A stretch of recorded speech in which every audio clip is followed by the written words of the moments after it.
So we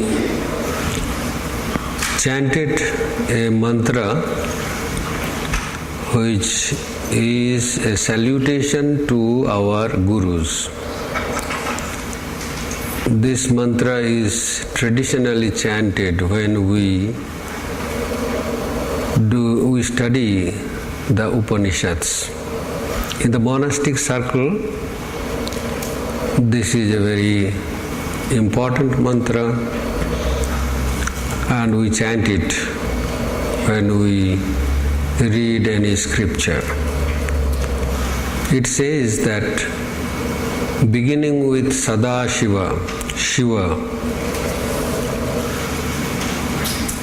Sadashiva Samarambhan, beginning with Sadashiva, Shankaracharya Madhyamam, and in between comes the name of Shankaracharya. Asmat Acharya Paryantam, till we come to our own gurus or preceptors. Vande Guru Paramparam.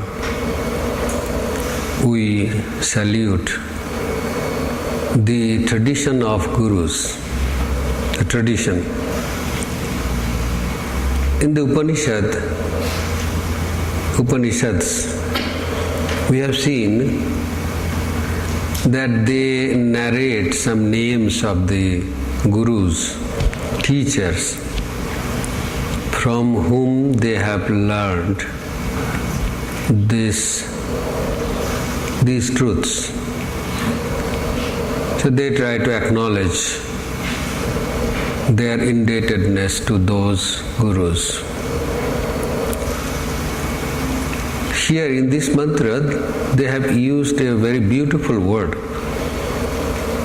that Asmat Acharya Paryantam Vande Guru Paramparam.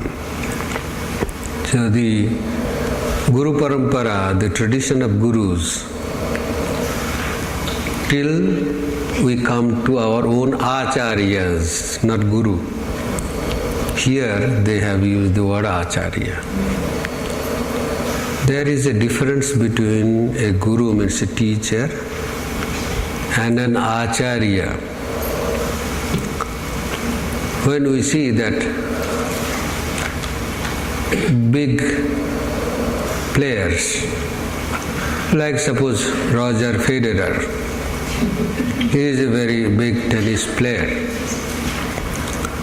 He too has a guru, as a teacher, coach. So when he goes out of form, he takes the help of the teacher. These teachers are known as acharyas.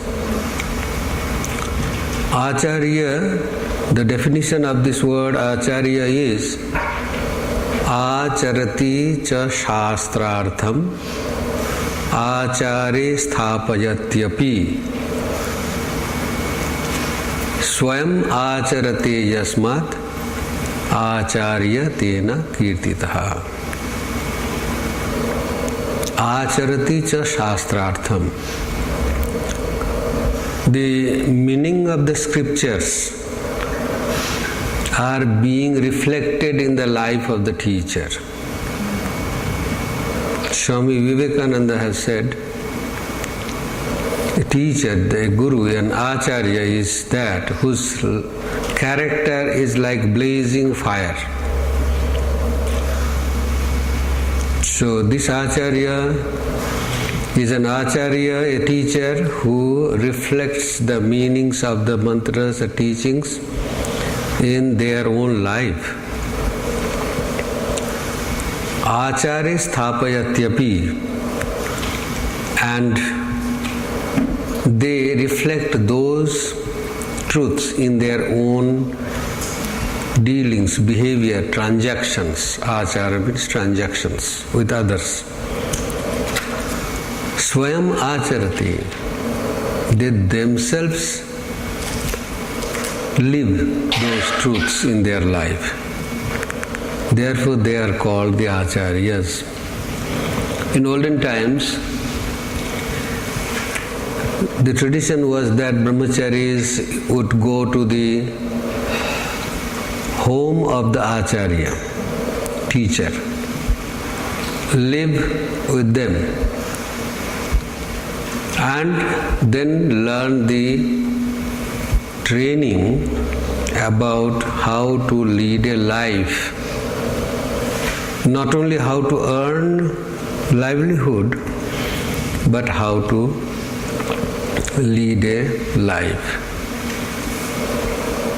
In the Upanishads there are many such instances where the students came to the Acharya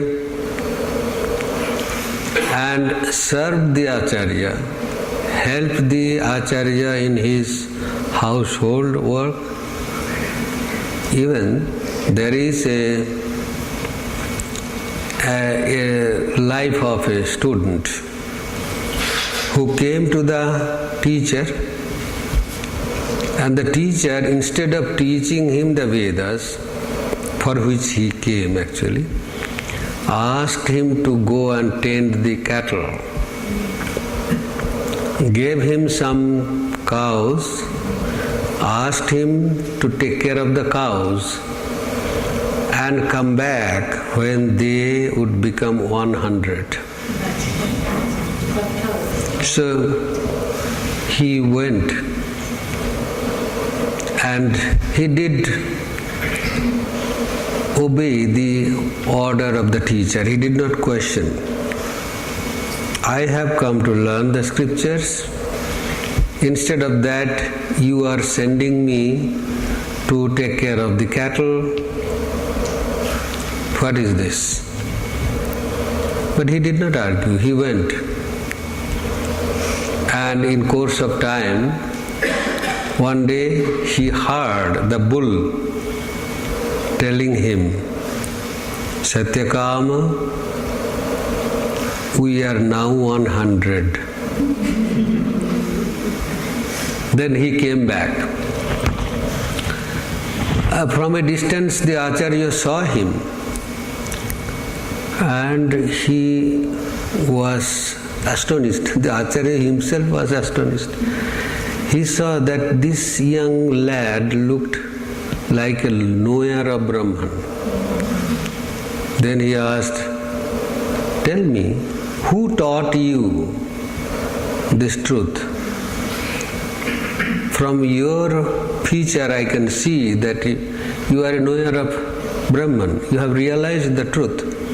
Who taught you? Then he said, a bird taught me, fire taught me, a bull taught me. So there are ample opportunities to learn from the things around.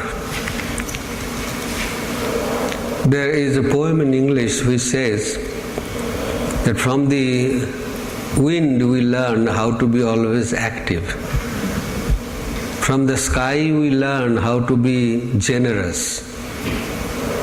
From the river we learn how to go on and on towards the goal. These things are available everywhere. So he learned, and he was a realized soul. In another incident, same thing happened. The student came back. The guru saw the young student and saw that he got realization. So in front of the student, guru knelt down to reach his height. Generally, when we talk to children, kids, we kneel down to reach their physical height. But here the guru knelt down before this fortunate one to reach his spiritual height. What a figurative description. So, these acharyas, they help us in various ways. We won't be able to imagine how they help, not only in teaching the scriptures or the art for which we have come. Maybe by God's will something happens and they help us. So Guru is called Acharya here because Guru himself or herself reflects the truth, reflects the principles which are taught in the scriptures through their own lives. That creates great hope in us that these things are doable. That is the hope we get. If we look at the life of Sri Ramakrishna, we will see that Sri Ramakrishna himself practiced sadhana, and that brought great hope in our mind that it is possible for this frail human body to take up such difficult austerities and sadhanas. It is possible. So we are thinking of our Guru on Guru Purnima day.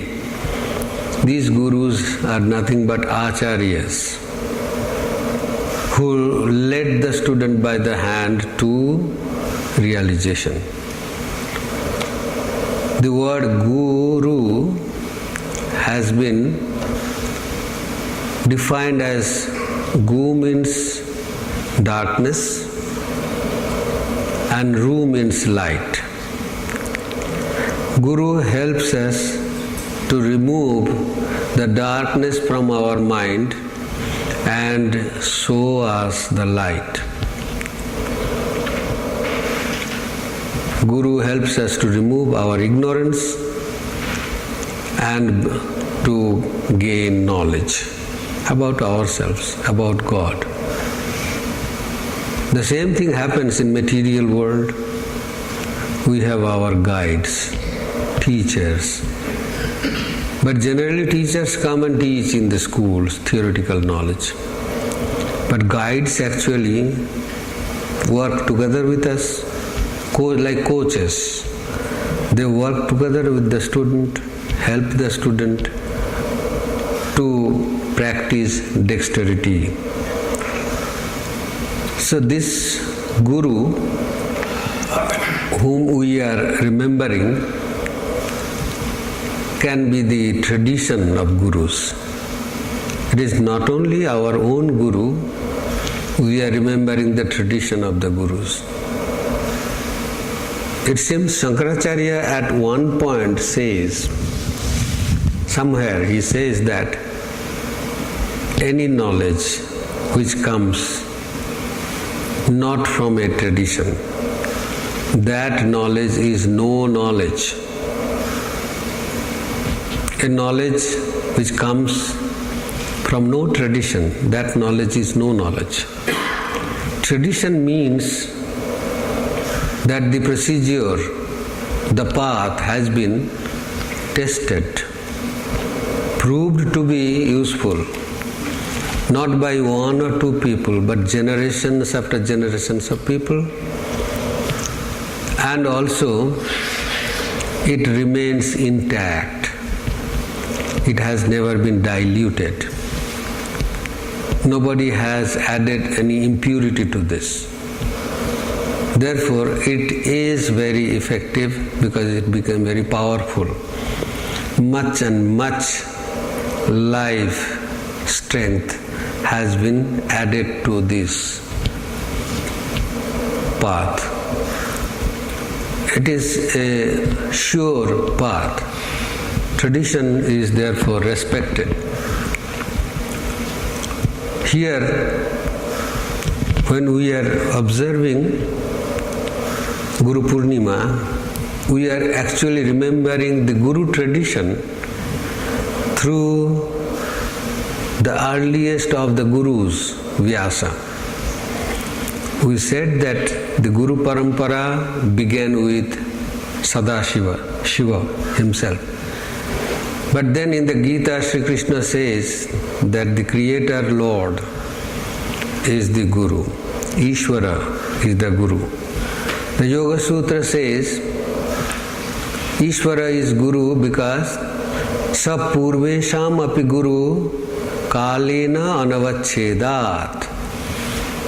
Ishvara is Guru of the Gurus, the earliest of the Gurus, because he is not bound by Kala, time. Sa purvesham api Guru kalena anavachchedat. That is why Sri Ramakrishna used to say, only God is the Guru. He used to say, 3 words prick my flesh. What are those 3 words? Guru, Karta and Baba. The word Guru, if someone calls me as Guru, he feels embarrassed, hurt sometimes. If someone calls him the Guru, Karta means the head of a family or the manager or CEO, that hurts, that embarrasses him. Someone calls Baba. Baba can have many meanings, but Baba may be that spiritual teacher. So that also he did not like. He used to say that only God is the Guru. But then he also says that the duty of the human Guru is to impart traditional knowledge, and then help the student to practice that, lead the student by the hand, and at one point, when almost the goal is visible, then the Guru says, "Oh my dear student, there is your goal. Now I stop here." Then the student goes. The Guru leads us by the hand up to that point. And during this Guru Purnima, we are remembering the earliest of the human Gurus. He is Vyasa. Vyasa Deva, we all know who Vyasa is. But then due to the difference in time between the literature, spiritual literature that Vyasa has created, modern thinkers are led to believe that Vyasa may be a generic name. The translation of the word Vyasa in Sanskrit is a compiler. So there may be many Vyasas. Like we know the Vyasa who organized Vedas. He is known as Veda Vyasa because he divided the whole knowledge of Veda into 3 parts. We know Vedas are 4, but Atharva Veda came later. After Vyasa divided Vedas into 3 parts, the rest of the things have been compiled in another Veda, the Chaturtha Veda, which is known as Atharva Veda. That was organized later. But the earlier 3 Vedas go to the credit of Vyasa. He is known as Veda Vyasa because he compiled the Vedas or divided the Vedas. And he is also known as Vadarayana Vyasa. Vadarayana Vyasa, they say Vadarayana means he was born at a place where there would be many plants of Vadara. Vadara means a small fruit. Jujube, they say. As we said, Gunja, the whole fruit is red, 1 dot of black there. That is called Vadara. Karavadarivat. So this was the place where he was born. So Vadara used to be available there. So therefore he is called Vadarayana. Vadarayana Vyasa. We know Vyasa in the Mahabharata as the character there. And he had a son whose name was Shuka. And others were, he had other sons in the Mahabharata, as you know.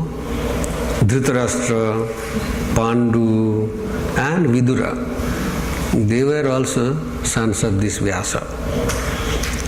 Parasara was his father, Satyavati was his mother. These are all Mahabharata story. But this Vyasa, Sri Krishna, in the Gita, this Vyasa is praised because of his Herculean task of writing 100,000 verses in the Mahabharata. So this Vyasa was born on this day, and that is why he is known, this day is known as Guru Purnima, Purnima day, and he was the earliest of the Gurus, so Guru Purnima. The Gita Prarthana Mantra says, Namostu te Vyasa Vishala Buddhe. We are Alpa Buddhe, Swalpa Buddhi. Swalpa Buddhi means not only limited knowledge but mean-minded, like that. So it is Vishala Buddhi. In the Pranam Mantra itself, the writer is not able to fathom the extent or depth of his knowledge. So he says Vishala Buddhi. That may be the biggest word he could use. Why is it Vishala Buddhi? Swalpa Buddhi knows little, but Vishala Buddhi knows a very big thing. That is why they say, what is not available in the Mahabharata, that is not available in Bharata. In the world itself, if nothing is available in the Mahabharata, then you will not get it anywhere. That is why for the scholars like us, it is easy to always refer to source, refer to Mahabharata as the source, and nobody will be able to check it. Who is going to check these 100,000 verses in the Mahabharata? Where does it occur? Mahabharata. Over. One of our Swamis, he knew almost all the scriptures by heart. If you ask, so what is the first sloka of the Gita? Dharma kshetri, Kuru kshetri, samaveta, yujutsava, tasmai Sri Gurave Namaha. Samaveta, yujutsava, next he cannot remember, tasmai Sri Gurave Namaha. So similarly anywhere, Drishtva, Tvang Pandavanikam, Vyudhang Durjodhanastada, Acharyam Upasangamya Raja, tasmai Sri Gurave Namaha. So he is big learned person, everywhere tasmai Sri Gurave Namaha. Whatever he does not remember is tasmai Sri Gurave Namaha. So here, this Mahabharata is so big, he has dealt with so many practical problems. Mahabharata is one epic which connected spiritual truth to our life. And in what way? How to inculcate bhakti, how to imbibe this type of quality, that is very easy. But how to practice these goodness in the face of trying situation, challenges, where the situation presents moral dilemma. It is very difficult to decide between what is moral, what is immoral. in that critical and crucial situation, what would be the dharma? According to dharma, what would be the right thing to do? Mahabharata has presented so many such moral dilemmas. Sarvepalli Radhakrishnan has tried to understand the extent of these moral dilemmas and what way they have been answered, they have been dealt with. He wanted to fathom the wisdom of Vyasa and numerous such moral dilemmas. Events are happening, and then we are left with this question: what should be done morally? It is not a small feat. That is why he is known as Vishala Buddhe, Phullaravindayata Patra Netra. Here he is compared with Sri Krishna himself. Krishna himself. That this Kamala Patraksha is Vishnu, Krishna. Padma Patram Ivambhasa. Padma Patra, and behind that there is an eye. You can see that behind a lotus leaf there is an eye. Beautiful red eye is visible. So that type of eye, Krishna used to have. So Vishnu, Vyasa is compared with that Vishnu. But Vishnu does not have Vyasa does not have the third eye. Without the third eye, he is Vishnu. Without the moon, he is Shiva. So this Vyasa is called Vishala Buddhe, Phullaravindayata Patra Netra. Yena tvaya bharata tailapurna prajvalito jnanamaya pradipa. Jnanamaya pradipa, how is it fueled? It is fueled by Bharata Taila. Bharata Taila, the spirit of India, the cultural spirit of India. Just today morning we were discussing that when I read the book by A.L. Basam, the wonder that was India, then I remembered even today in India we have government holidays for big religious festivals of all religions. Even today, with a Hindu majority, India is a secular state. It does not call itself a Christian state or an Islamic state or a Buddhistic state.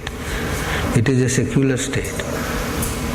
Even today, there is subsidy for the Hajj pilgrims.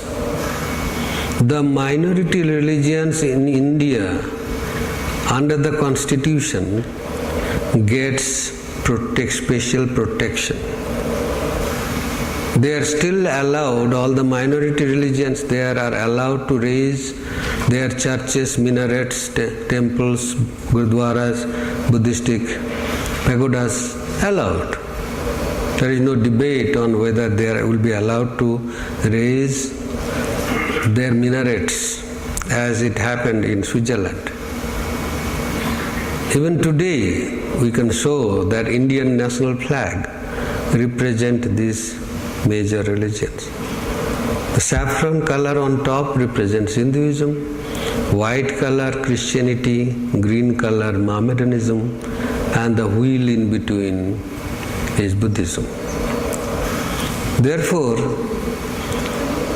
We don't say that the wonder that was India, but we say the wonder that is India. That India. That is Bharata Taila. That is the spirit of culture of India. Yena tvaya Bharata Taila Purna Prajvalito Jnanamaya Pradipa. This is the wisdom the world needs at this juncture. It is ever contemporary because it does not speak of any kind of limitation. So that is why this intellect is called Vishala Buddhi. Vishala Buddhi. And this Vyasa is known as our Guru because he is considered to be the founder of Hinduism, because he gave Hinduism the greatest foundation of a scripture which has so much universal ideas. It was not that easy in those days. Today we Google, cut and paste, and then book is created. But to organize these Vedas in these three, it is not a small feat. And if you just think of this, it may not be possible in one life. What to speak of in some years. If we look at the commentaries of Shankaracharya, how was it possible for a small, young person like Shankaracharya? I am double of his age, but I could not produce even 10 pages. Look at the huge volume of and top class literature they have produced. So therefore, he should be called the Adi Guru, the original Guru, human Guru. And he should be honored. So we bring the whole tradition of Gurus and merge all of them into Vyasa. And we remember that day symbolic to the birthday of all our Gurus. All our Gurus' birthday. In our order, Swami Baneashananda ji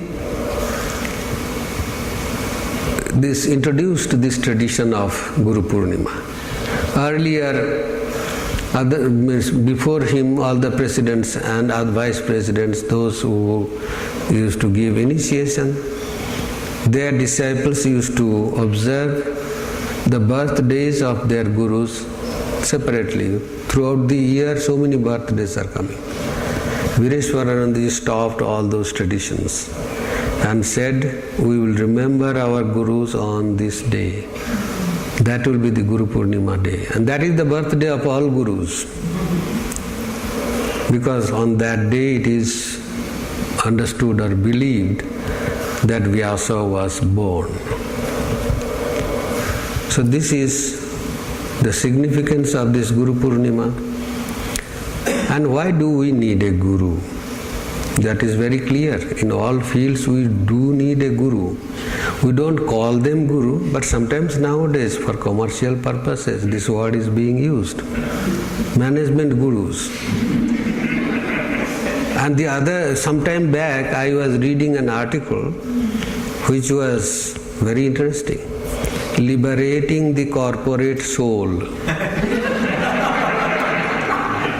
The corporate has a soul, it needs liberation, liberating the corporate soul.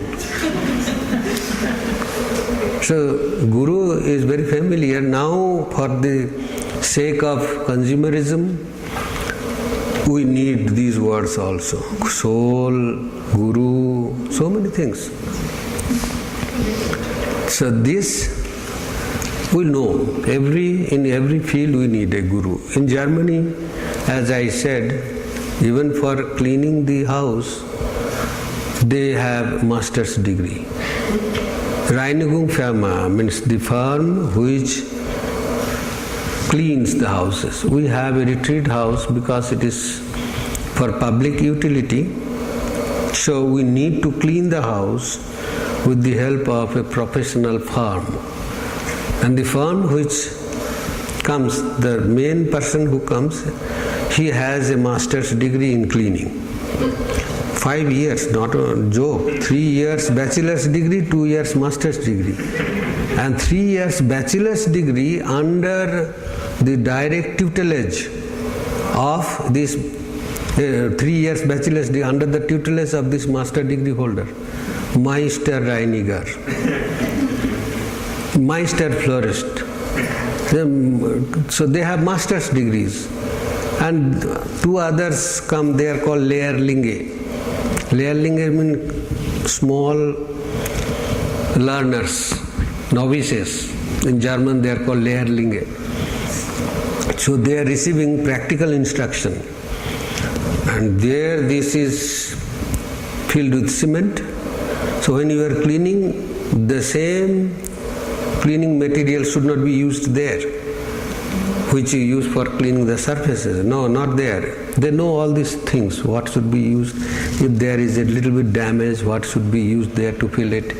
All these things they do. It is just like doing puja, work as worship. They don't know that work is worship. We too don't know. We know work and worship. Work in the office minus 200% spiritual, and work in the shrine 100% spiritual. So for us, work and worship, they are separate. For them, one step ahead of us, work as worship. They do like that, work as worship. And both of us are struggling to learn how to make work worship. Work is worship. They are one step ahead and nearer. So they are teaching for this small thing. They need a guide, a guru. And for this small cleaning, which I myself can do, but so much of preparation, so much of time is needed, then what to speak of the spiritual life. Here we again read things in the Google, Wikipedia, then we become teachers. We never learn. We are never learners. We become teachers. One management guru has said, we don't learn because we never learn how to obey. And because our ego is so big, we never learn because we don't know how to obey. This is true. Because our ego is so big. Learning is necessary. Learning is necessary. Swami Sri Ramakrishna has said, Javat bachi tavat sikhi. As long as I live, so long do I learn. Whole life is a learning process. I remember one of our brahmacharis was supervising some electrical wiring or something was going on. He was supervising that work. Then the technician came. Of course, in India, technicians are also like truck drivers. They don't have any training, but then they still do. So he was doing something, but under a company. And this brahmachari went on instructing him something like that. And finally this man said, again and again you are displaying your ignorance. Then he said, okay, all right. Then he went away. He said, again and again you are displaying your ignorance. So because I have become a brahmachari, it does not mean that I am an electrical engineer. I need to learn it. I should be that humble. The Swamiji, that is why Swamiji said, privileges should be abolished. And he said, worst of the privileges is religious privileges. Worst. People may enjoy privileges because they deserve it. But religious privileges may be enjoyed without deserving it. That is a horrible thing. That is why Swamiji says all privileges are bad, but these religious privileges are the worst of all. So we need to learn. We need to be a little bit humble. Therefore, the Guru is a necessity. It is a necessity in all spheres of life. Therefore, it is a really big necessity in our spiritual life. And what is the duty of a Guru? The scripture said, what does it say? Guru Gita. Guru Gita is a beautiful narration of the qualities, requirement and benefit of this concept of Guru. The first sloka starts with this: Gurur Brahma, Gurur Vishnu, Gurur Devo Maheshwara. We translate our Guru is Brahma, our Guru is Vishnu, our Guru is Maheshwara. If we look at our own Guru, our Guru does not have four heads. The Guru Brahma, forehead not there. If I say my Guru is like Vishnu, does not have four hands.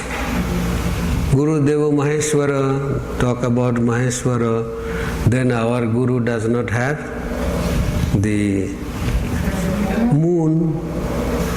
So then that is a wrong translation. Translation is, as Sri Ramakrishna has said, Guru is like Brahma. Brahma is the Guru.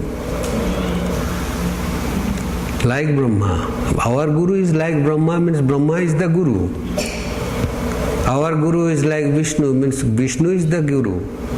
So why do you think of three Gurus together? They are not actually three Gurus, but they are three different aspects of the same Guru. Ishvara has three different aspects. It is a creator, Ishvara is a maintainer, Ishvara is the destroyer. Destroyer means everything goes back to Ishvara, to God, from which it has come. Guru is Brahma, the creator, because Guru creates an interest in the mind of the student, of the disciple. Guru is responsible for creating an interest in the mind of the disciple. That is why he is regarded as Brahma, the creator, creating an interest for spiritual life. That is why Guru is called Brahma. He is not creating us, he is not creating some objects to enjoy. The Guru is creating an interest in the mind of the disciple for spiritual life. And therefore the Guru introduces some formula, gives some instructions to create that interest. The Yoga Sutra says, even if it is necessary, take up a Vishaya, take up an ordinary object and concentrate on that. Vishayavati va pravrittirutpanna manasa sthiti nibandhani. Vishayavati. Take up any material object, concentrate on that. You will achieve quick success. Quick success. And that will help us to gain more interest. Because I have achieved it, I will get more interest. So Guru creates that type of interest in the mind of the student or disciple. That is why Guru is called Brahma. Then why is he called Vishnu? Because Guru maintains that interest, and this is the most crucial part of the duty of a Guru or contribution of a Guru in our life. Maintaining that interest. When we lose our form, then some help is necessary. As when Roger Federer used his form, some help he had to take from the coach. And that is the crucial moment we need a help. We may have interest, we start with this, but on some point we will feel very, very much mechanical, dryness. In English it is called dryness. And that is why, as I was referring to, Saint John of the Cross has written this book, that the dark night of the soul. When these patches come in our life, what to do? Then our own resources are not enough. We need some help, somebody's help. We go to a friend, then we know that Sangha, Satsanga is very important. Yes. So I will narrate the story of a brahmachari in our order who joined. He was very young, intelligent, very strong athlete. He knew that what is there in spiritual realization. The strength, ability, intelligence I have, I will realize God in 6 years. 6 years he will realize God. So he has given him a big time, 6 years. And then he started practicing. Then he used to live in a room, across which there used to live a senior Swamiji who was a disciple of Sri Ramakrishna's disciple. That senior Swamiji in those days was around 74 or 76 years. He used to live on the other side of that passage. And this Swamiji had his old age related problems. So he had enough excuses to have his own routine without following the ashrama routine. And this young brahmachari used to live across that. One day this brahmachari had some cough and cold. In India, cough and cold cannot be told as a disease. I could not attend school because I had cough and cold. I could not attend my office because I had cough and cold. This we can't cite as reason. But this brahmachari had some kind of lethargic or some kind of feverishness. So he thought it was reason enough for him not to get up at 3:30 in the morning. Because in India we have our prayers at 4 o'clock, early morning prayers, 4 o'clock. So one has to get up at least before 3:30. He said, okay, I have enough excuse that I have caught cold, so I can lie down. He was lying down when this bell is already gone. He was lying down, suddenly he heard a click. That old Swamiji came out of that room. He had enough illness and big illnesses, and that time itself he was suffering from something which was enough that people may forbid him, doctors may ask him not to go for prayer in the morning. But then he opened the room, came out, bolted the door, went down the stairs. The brahmachari cursed himself, jumped out of the bed, prepared himself and ran. This is the effect of Sangha. You boast that you are a young man, you have everything in this world. And the old people, they don't know, they are lazy, like that, so many things. But now you are lying down there and this old man is going. He cursed himself, jumped out. And that is the boost, that is the help we get from company. So, Guru helps us to maintain that interest and keep us inspired. So first he creates the interest, second he keeps on inspiring. That is why a Guru is necessary. And it is more so in spiritual life. Because due to material difficulties, material problems, we do suffer a lot. We are disturbed constantly. So it is necessary that the Guru should help. It is necessary that there should be some inspiration from somebody else, and that will set fire in our own being and we will start glowing. That is the second part, is very important. We can begin with something, but it is very difficult to maintain that. We must know it. This is maturity. Any kind of inspiration will help us to begin with anything. Sometimes we don't need big resources to begin with anything, but we do need big resources to maintain things. Therefore, it is necessary that we should have someone who would help us to maintain the spirit. And third is Guru the destroyer. That's the meaning of the word Guru, Gu and Ru. Gu is darkness, Ru is light. So removing darkness, ignorance, and bringing in knowledge, wisdom is the duty of the Guru. He helps us to remove all doubts. I remember one of our young brahmacharis went to one of our senior Swami and said, Swamiji, when I am sitting in meditation, I have got pains here, burning sensation here and here. Those of us who have never practiced how to sit on the floor, and after becoming a monk after the age of maybe 25, 26, you become a monk and you start practicing sitting posture.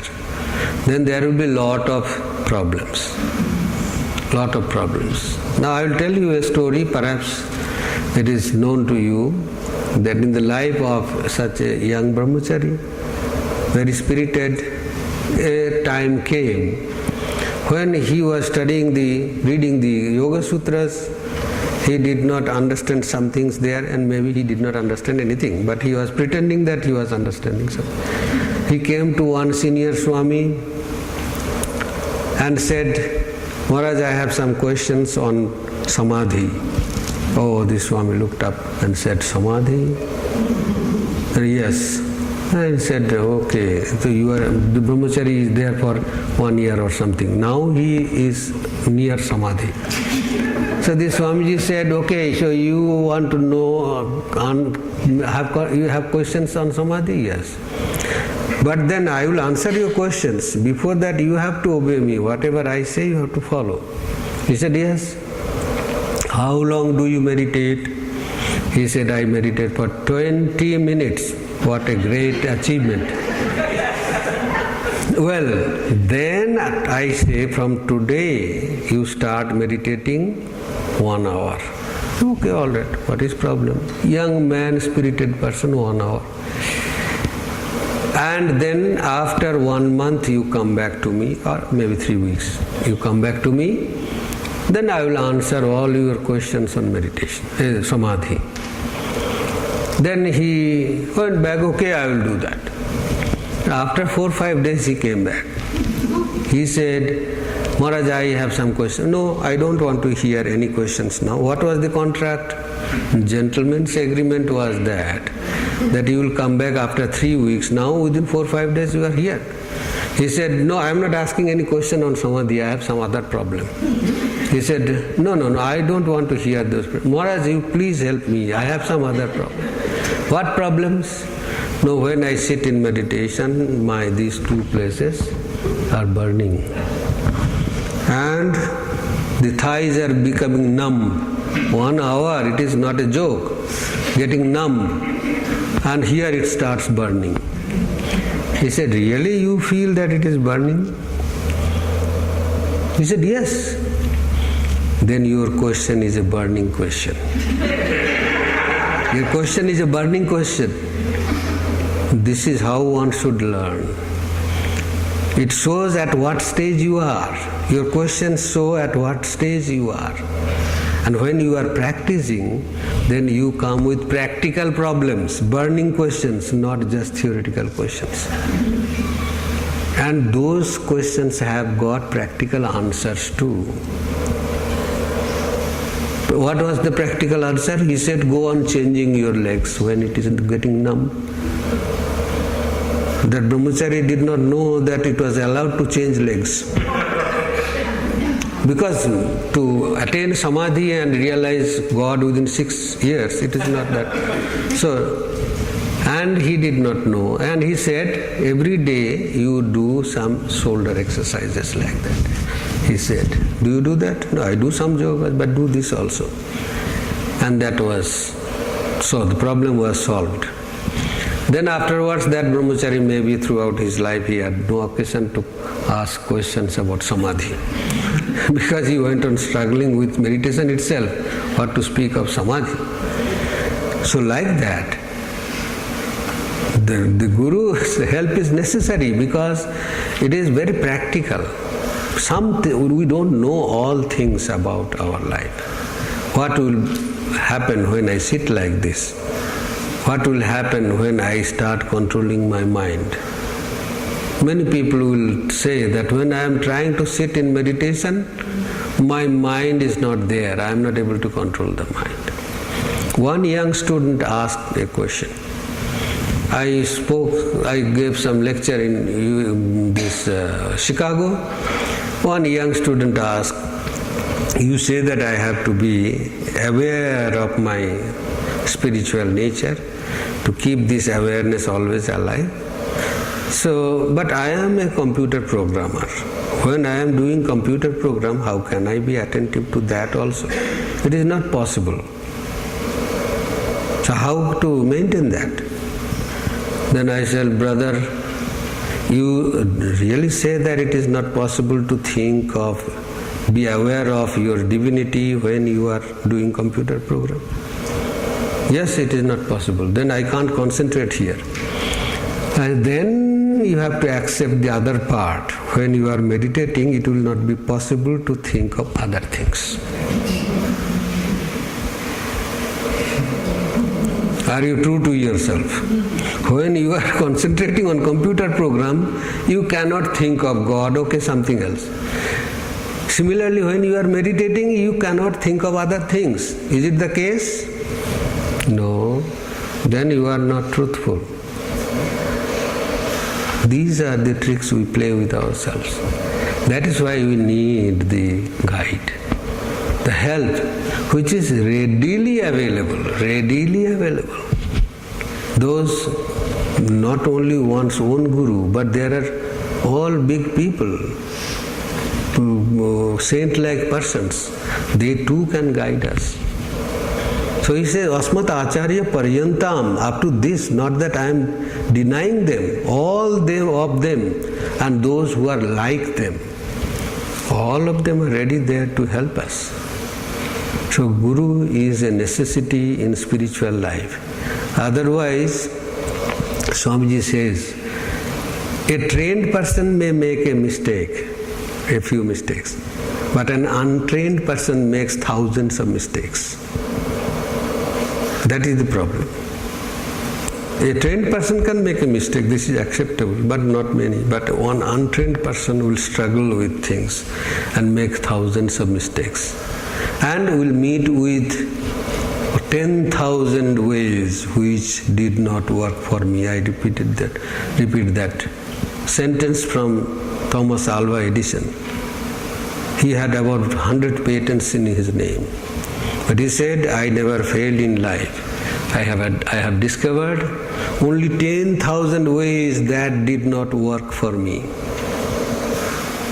So these are all absurdities, but still we go after them. So the necessity of a guru is that he is able to reduce the scope of such search and direct us. That is why the one-pointed devotion. One-pointed devotion not only to one's own goal, but to the gurus, to Guru Kalpa Purusha, those who are like the gurus, the saintly people. Therefore, on Guru Purnima day, as we imagine that is the birthday of Vyasa, we remember all our gurus through Vyasa only, because they are the only help in our spiritual life, and they help us to create an interest in our mind, to maintain that interest, and to help us remove our practical difficulties. That is the necessity. So I stop here. Thank you very much. And I would like to thank all of you, particularly the administration here. I don't know where our Swapna Devi has absconded. Oh, sorry, not she is there. Okay. So Swapna Devi and others for so cordially inviting me to come and spend these days in the company of you all, which is a big satsang. And in Pittsburgh, I was reading some Upanishad, and I told these people who were there, I told, it is not for you that I am taking this class, but for my own benefit I am doing it. It may be after so many years I am able to read this book. So you are helping me to read this book. So it is a big holy company. Holy company does not mean that we have to search for a holy person to enjoy the company. We can have holy thinking, holy thoughts in the company of like-minded people.